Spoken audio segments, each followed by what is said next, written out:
Hello guys, welcome back to my YouTube channel. हम पढ़ रहे हैं बायोकेमिस्ट्री सब्जेक्ट, जिसके अंदर हमारा चला हुआ है टॉपिक चैप्टर 5 से। ठीक है, एसिड बेस बैलेंस। हमने एसिड और बेस के बारे में पढ़ लिया है, ये क्या होते हैं, पीएच के बारे में पढ़ लिया। आज हम पढ़ेंगे एसिड बेस बैलेंस क्या होता है, कौन इसको मेंटेन करके रखता है। ठीक है, तो शुरू करते हैं आज का टॉपिक। देखिए, एसिड बेस बैलेंस का मतलब क्या है, आपका जितना एसिड प्रोड्यूस हो रहा है बॉडी के अंदर और जितना बेस प्रोड्यूस हो रहा है बॉडी के अंदर, ठीक है, उतना ही अमाउंट में वो क्या हो रहा है आपकी बॉडी से एक्सक्रीट आउट भी हो रहा है।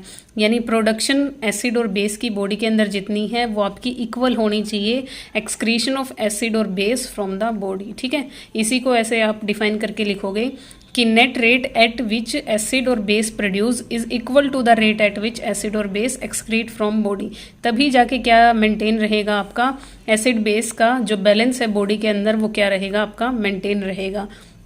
देखिए, जो आपके एसिड और बेस हैं इनका जो बैलेंस है वो आपका कहाँ से हम मेज़र करते हैं, एक्स्ट्रा सेलुलर फ्लूइड से हम इसको क्या करते हैं, मेज़र करते हैं। एक्स्ट्रा सेलुलर फ्लूइड में आपका ब्लड आ गया जैसे, ठीक है, सेल के बाहर जितना भी फ्लूइड है उसी के अंदर इन चीज़ों को क्या किया जाता है, आपका मेज़र किया जाता है। तो उन आपके एक्स्ट्रा सेलुलर फ्लूइड में जितना कंटेंट एसिड का है उतना ही कंटेंट आपका बेस का होना चाहिए, और जितना एक दिन में प्रोड्यूस हो रहा है उतना ही बॉडी से एक्सक्रीट आउट होना चाहिए। ठीक है, तो ये होता है नॉर्मली। देखिए, ये जो आपका एसिड बेस बैलेंस है वो कैसे बैलेंस किया जाता है बॉडी के अंदर, तो वो मेनली आपका 3 मैकेनिज्म से बैलेंस किया जाता है। सबसे फर्स्ट है आपका केमिकल रेगुलेशन, यानी आपकी बॉडी के अंदर जो केमिकल्स प्रेजेंट हैं वो ही क्या कर रहे हैं, आपका रेगुलेट कर रहे हैं इस चीज़ को, यानी बैलेंस बनाए हुए हैं, और उनका जो काम है वो विद इन सेकेंड हो जाता है। ठीक है, विद इन सेकेंड अगर कोई चीज़ गड़बड़ाहट में है आपकी बॉडी के अंदर, वो क्या कर देंगे, उसको ठीक कर देंगे।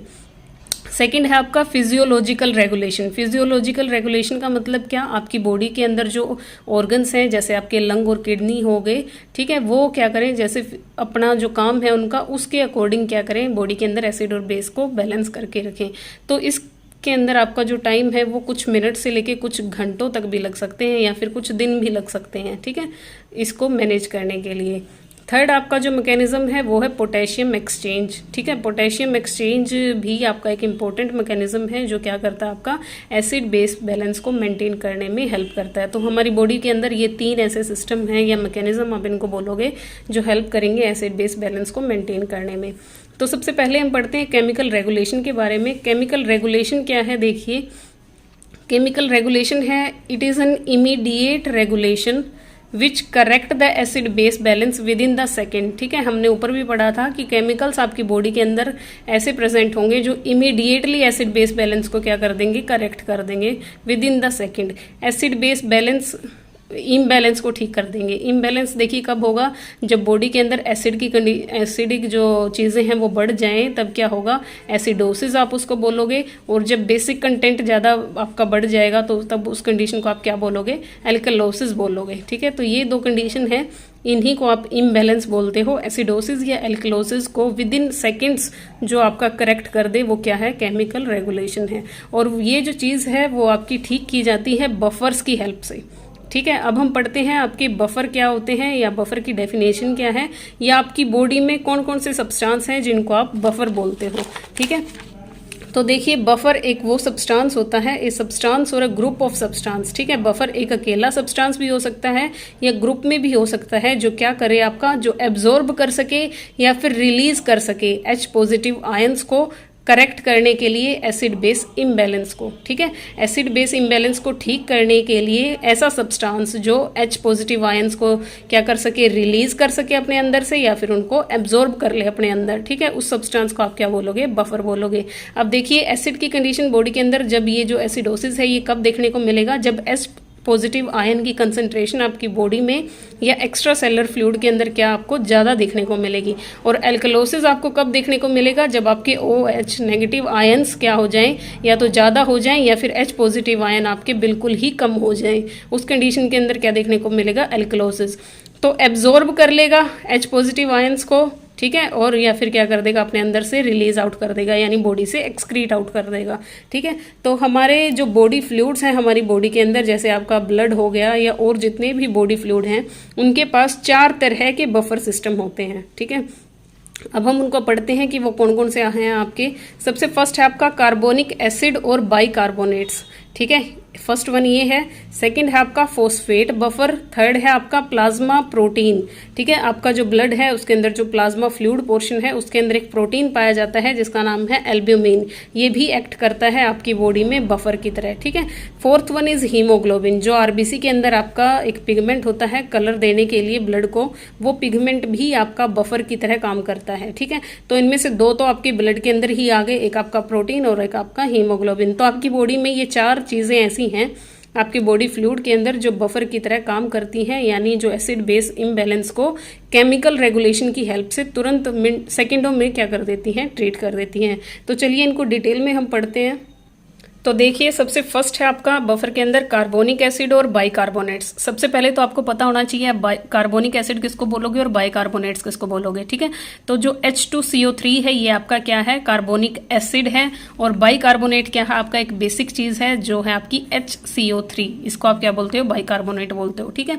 नॉर्मली जो हमारा सिस्टम है या ब्लड है हमारा, उसकी पीएच आप सबको पता है 7.4 होती है, ठीक है। उस पीएच के अंदर जो इन दोनों की रेशो है, ये आपका एसिड है ये आपका बेस है, इनकी जो रेशो रहती है वो कितनी रहती है, HCO3 जो आपका बाइकार्बोनेट या बेसिक जो कंटेंट है उसके 20 मॉलिक्यूल और आपका कार्बोनिक एसिड का 1 मॉलिक्यूल। ये रेशो आपकी नॉर्मली प्रेजेंट होती है जब आपकी ब्लड की पीएच 7.4 हो, यानी बिल्कुल जब आपकी पीएच बिल्कुल ओके है, उसके अंदर ना एसिडोसिस है ना एल्कलोसिस है, तब इनका जो कंटेंट आपको देखने को मिलेगा वो 20:1 के अंदर देखने को मिलेगा, ठीक है। या फिर इनकी वैल्यू के हिसाब से बताया गया है, HCO3 की जो 20 मॉलिक्यूल्स हैं उनकी वैल्यू क्या रहेगी आपकी 24 मिली इक्विवेलेंट पर लीटर, ठीक है। HCO3 बाइकार्बोनेट जो है इनकी नॉर्मल वैल्यू आपके ब्लड के अंदर 22 से 27 मिली इक्विवेलेंट पर लीटर हो सकती है, ठीक है। तो 20 मॉलिक्यूल के अंदर ये कितनी होगी आपकी 24, इतने तक अगर है तो ये क्या है आपकी नॉर्मल वैल्यू है। और जो आपका कार्बोनिक एसिड है इसका एक मॉलिक्यूल किसके इक्वल है आपका 1.2 मिली इक्विवेलेंट पर लीटर के, ये नॉर्मल वैल्यू है जो पाई जाती है। अगर अब इसमें इंक्रीज हो जाएगा तो एल्कलोसिस देखने को मिलेगा, इनमें इंक्रीज हो जाएगा तो आपको क्या देखने को मिलेगा, एसिड की कंटेंट देखने को ज्यादा मिलेगा, यानी एसिडोसिस देखने को मिलेगा, ठीक है। नॉर्मल रेंज देखिए आपको बाइकार्बोनेट की ब्लड के अंदर बताई है 22 से 27। अब देखिए बाइकार्बोनेट्स और कार्बोनेट्स के ऊपर आपकी बॉडी का कौन सा ऑर्गन है जो काम करता है। कार्बोनिक एसिड का अगर कंटेंट आपकी बॉडी में ज्यादा बढ़ जाता है, यानी एसिडोसिस की कंडीशन अगर आ जाती है, तब आपकी बॉडी के अंदर लंग्स इस कंसंट्रेशन को कंट्रोल करते हैं, ठीक है। लंग्स कैसे करेंगे, देखिए लंग्स इसको एक्सक्रीट आउट करवा देंगे आपके, ठीक है। एसिडोसिस कब होगा, जब आपके H2CO3 की जो अमाउंट है वो बढ़ जाएगी, इसका जो एक मॉलिक्यूल नॉर्मल में है वो आपको ज़्यादा देखने को मिले, ठीक है, तब लंग्स क्या करेंगे, इस चीज़ को कंट्रोल करेंगे। और जब बाइकार्बोनेट्स की वैल्यू बॉडी के अंदर बढ़ जाएगी, बॉडी फ्लूइड यानी आपके ब्लड के अंदर इनका लेवल बढ़ा हुआ देखने को मिलेगा, तो इसकी कंसंट्रेशन को कंट्रोल करने का काम किसका है, किडनी का, ठीक है। अब किडनी तो देखिए क्या करेगी, एक्स्ट्रा जितने भी बाइकार्बोनेट होंगे उनको यूरिन में पास आउट करवा देगी, और जो लंग्स हैं वो क्या करेंगे, इनको तोड़ के, ठीक है, CO2 में कन्वर्ट करके रेस्पिरेशन के थ्रू आपका जो एक्सपायर आप करते हो उस कंडीशन में क्या कर देंगे, देखिए लंग्स एक्सक्रीट कर देते हैं इन द फॉर्म ऑफ CO2, ठीक है। ये प्रोसेस आपको देखने को मिलेगी। वाटर तो आपकी बॉडी के लिए यूजफुल है ही, और लंग्स क्या कर देंगे, फिर एक्स्ट्रा जितना भी एसिड है उसको CO2 की फॉर्म में क्या कर देंगे, आपकी बॉडी से बाहर कर देंगे। देखिए नॉर्मली एक दिन के अंदर लंग्स कितना आपका जो ये एसिड है या ये आपका जो कार्बोनिक एसिड है उसको एक्सक्रीट आउट करते हैं CO2 की फॉर्म में, 13,000 से लेके 30,000 तक milliequivalent per day in the form of CO2, ठीक है। मेंटेन करने के लिए नॉर्मली ये ऐसे करते हैं, ठीक है। और अगर आपका बाइकार्बोनेट्स की वैल्यू बढ़ जाती है बॉडी के अंदर, तब क्या करेगी आपकी किडनी क्या करेगी, यूरिन की फॉर्म में क्या कर देगी, इन कार्बोनेट्स को बाहर निकाल देगी बॉडी से, ठीक है। और डेली कितना एक्सक्रीट आउट करती है आपकी kidney, 50 milliequivalent per litre per day urine में आपके जो बाइकार्बोनेट्स हैं उनको किडनी क्या कर देती है, बॉडी से एक्सक्रीट आउट कर देती है, ठीक है। तो फर्स्ट हमारा ये रहा बफर्स में। सेकेंड चीज है आपकी फॉस्फेट बफर, ठीक है। फोस्फेट देखिए क्या करते हैं, अगर एसिडोसिस की कंडीशन होती है तो एसिडोसिस का मतलब क्या, जब H पॉजिटिव आयन आपके ज़्यादा बढ़ जाएंगे तब फोस्फेट क्या करेंगे, उन H पॉजिटिव आयन को अपने साथ जोड़ लेंगे। ठीक है, एक मॉलिक्यूल बना लेंगे जिसको आप बोलोगे डाई हाइड्रोजन फोस्फेट, और बॉडी से एक्सक्रीट आउट हो जाएंगे आपके। ठीक है, अगर एल्कलोसिस की कंडीशन आती है, यानी एल्कलोसिस का अमाउंट ज़्यादा बढ़ा हुआ है, यानी OH नेगेटिव है जो वो, उनका कंटेंट बॉडी में ज़्यादा बढ़ा हुआ है, तो क्या करेंगे, फिर फोस्फेट इनको अपने साथ जोड़ लेंगे और आपका एक मॉलिक्यूल बना लेंगे जिसका नाम है मोनोहाइड्रोजन फोस्फेट और वाटर। ठीक है, वाटर बॉडी में रहेगा लेकिन ये आपके क्या हो जाएंगे, बॉडी से एक्सक्रीट आउट हो जाएंगे। ठीक है, तो इस हेल्प से फोस्फेट नाम का बफर आपका हेल्प करता है बॉडी में एसिडोसिस और एल्कलोसिस की कंडीशन को मेंटेन करने के लिए। थर्ड, ऐसे ही आपका प्लाज्मा प्रोटीन होता है एल्ब्यूमिन। एल्ब्यूमिन भी क्या करता है, एसिडोसिस की कंडीशन में H पॉजिटिव आयन के साथ जुड़ेगा और बॉडी से एक्सक्रीट आउट। ठीक है, ऐसे ही एल्कलोसिस को वो क्या करता है, आपका ट्रीट करता है। सेम कंडीशन आपकी हीमोग्लोबिन के साथ होती है। हीमोग्लोबिन भी आपका हेल्प करता है मेंटेन करने में एसिड बेस बैलेंस, क्योंकि यही है जो ऑक्सीजन के साथ भी जुड़ता है और CO2 के साथ भी जुड़ता है। ऑक्सीजन को बॉडी के अंदर लेके आता है और CO2 को बाहर निकालता है। तो एसिडोसिस होगा तो ज़्यादा से ज़्यादा CO2 को ये बॉडी से बाहर निकालेगा। ठीक है, तो ये हमारा फर्स्ट पॉइंट यहाँ पे क्लियर होता है जो केमिकल रेगुलेशन का था। केमिकल रेगुलेशन के अंदर हमने 4 तरह की चीज़ें पढ़ी हैं, phosphate buffer, plasma protein, haemoglobin और आपकी कार्बोनिक एसिड और बाइकार्बोनेट्स। ठीक है, कैसे इनके ऊपर चीज़ें होती हैं।